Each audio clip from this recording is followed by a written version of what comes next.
तीसरा,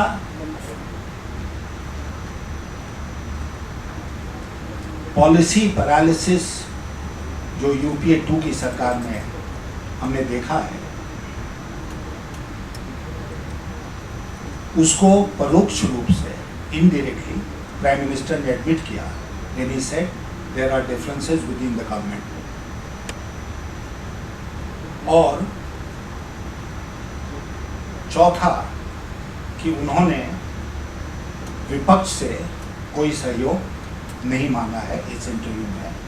विपक्ष का कहीं जिक्र तक नहीं है, except that if we had not committed the sin of being in power for 6 years, तो अब तक देश में शहद की और दूध की नदियां बह रही होंगी।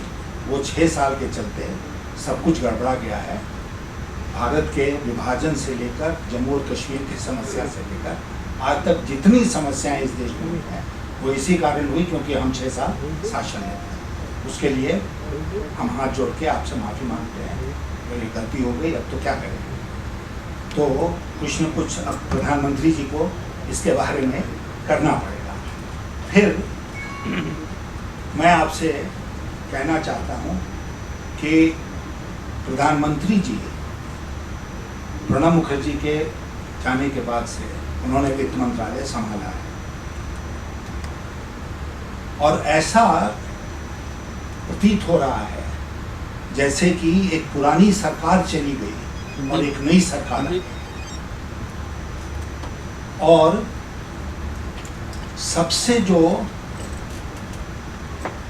हास्यास्पद बात है, रिडिकुलस, लाफेबल, वो ये है कि प्रधानमंत्री जी स्वयं को प्रणब मुखर्जी से अब अलग करके देख रहे हैं। इसमें उन्होंने कहा ना, क्या करेंगे, क्या क्या करेंगे, उसमें उन्होंने कहा clarity on all tax matters. Who brought the confusion in all tax matters?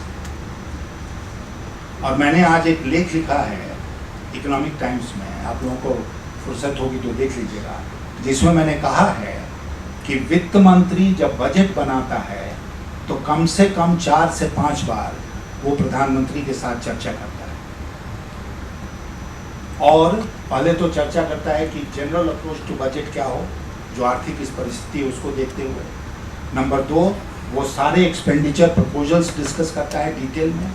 Number 3, वो सारे टैक्सेशन प्रपोजल्स डिस्कस करता है डिटेल में।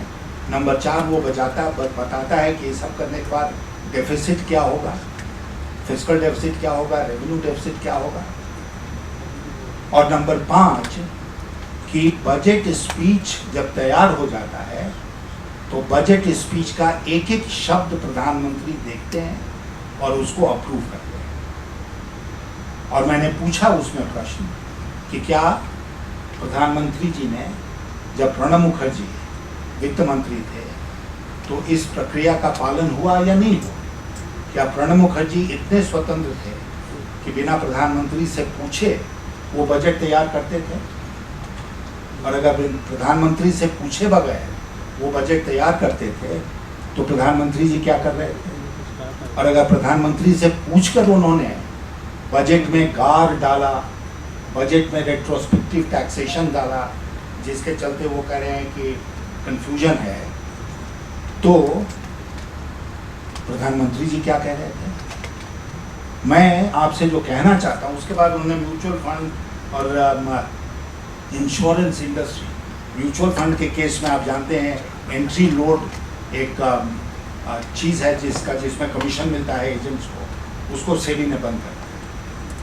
तो वो लेकर काफ़ी बवाल मचा हुआ है। तो ये इस सरकार के टाइम में हुआ।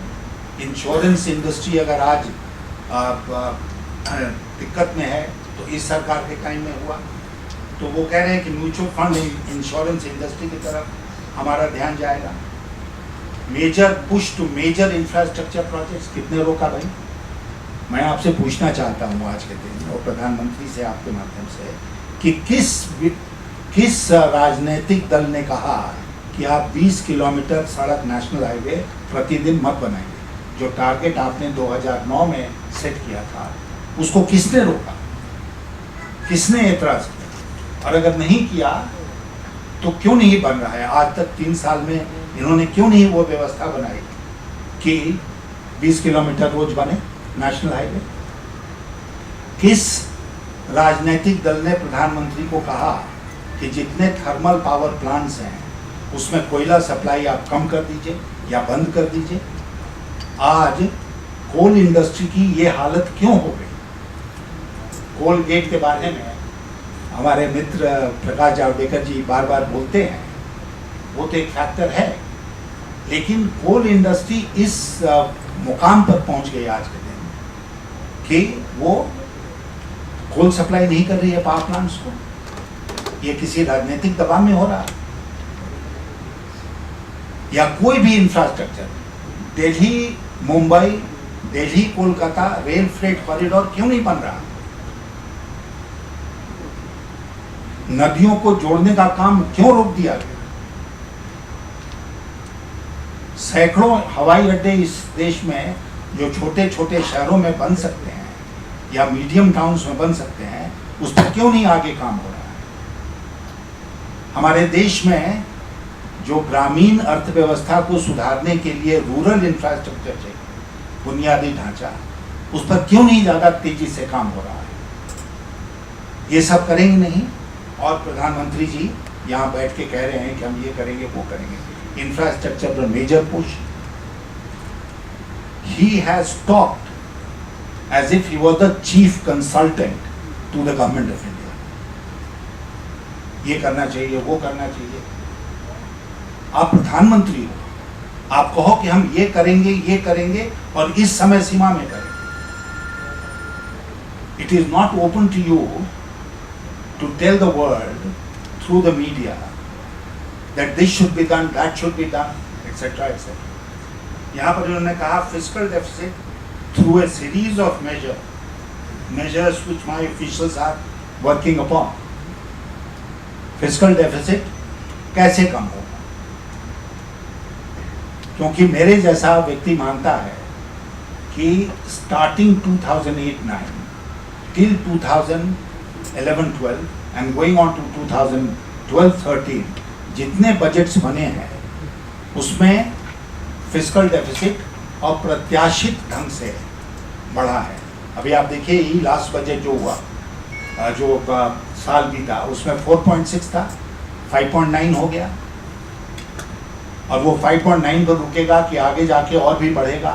इस साल 5.1 पर रहेगा।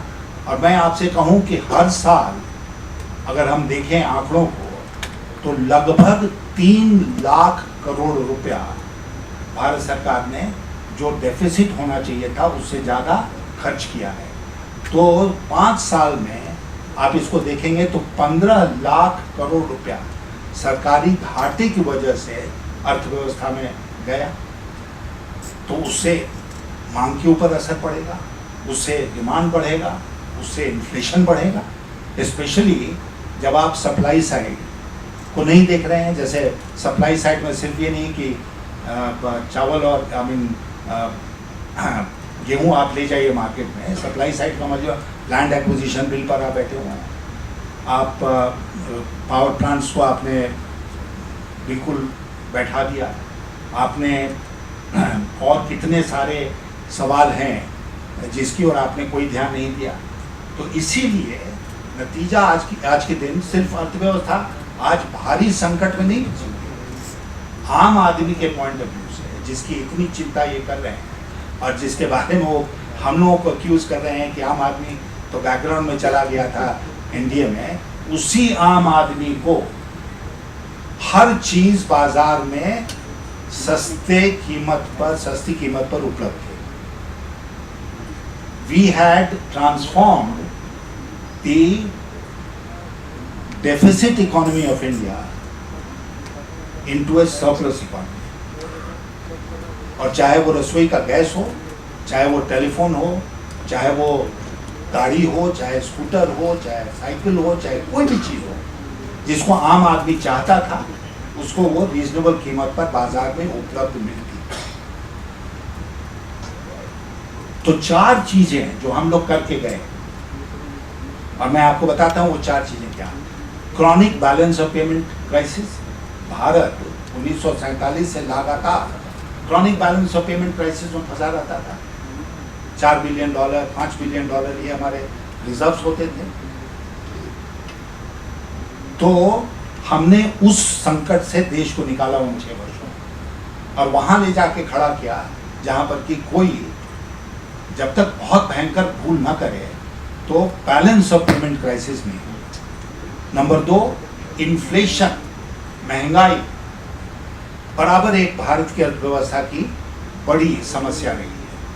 हम लोगों ने इन्फ्लेशन को न केवल कंट्रोल किया बट स्ट्रक्चरली इकोनॉमी में संस्थागत रूप से जो सुधार किए उससे इन्फ्लेशन उस लेवल पर आ गया जो दुनिया के विकसित देशों में इन्फ्लेशन। और अगर आप विश्वास नहीं करते हैं तो आप जो चिदम्बरम साहब का फर्स्ट इकोनॉमिक सर्वे है उसको उठाकर देख लीजिए, उसमें ये बात है। फिर उसके बाद इंटरेस्ट रेट्स आसमान छूते थे भारत में। हम लोगों ने इन्फ्लेशन को कंट्रोल में लाकर रियल इंटरेस्ट रेट को बचाते हुए इंटरेस्ट रेट को कम किया, जिससे कि उद्योग को सुविधा हो गई, कृषि को सुविधा हो गई, हाउसिंग को सुविधा हो गई, कंज्यूमर्स को सुविधा हो गई। और 5वां, हम लोग इंफ्रास्ट्रक्चर के क्षेत्र में जो शुरुआत हम लोग करके गए वो अगर ये सरकार सिर्फ उसको फॉलो करती है तो आज देश का इंफ्रास्ट्रक्चर कहीं से कहीं पहुंच गया, लेकिन उसकी ओर इनका ध्यान उस तरह नहीं है। तो इसलिए प्रधानमंत्री जी जो स्वयं सारी बातें जानते हैं उनको आज के दिन ये कहने का हक नहीं है कि आम आदमी हमारे रेजीम में सफ़र कर रहा था। मैं ये जोर दे के कहना चाहता हूँ कि आम आदमी जितना पिसा है यूपीए की सरकार 1 और 2 में उतना कभी नहीं पिसा है। He has never suffered as much as he is forced to suffer today. This is what it is. And therefore, मैं प्रधानमंत्री जी ने जो कहा है और प्रधानमंत्री जी ने जो सुझाव रखे हैं वो मैं सिरे से खारिज करता हूँ और मैं अगेन जोर दे के इस बात को कहता हूँ कि this is his thinking, this is not going to take us anywhere. It's a statement of defeat. It's a statement of frustration. It is a statement of a dark future. Thank you.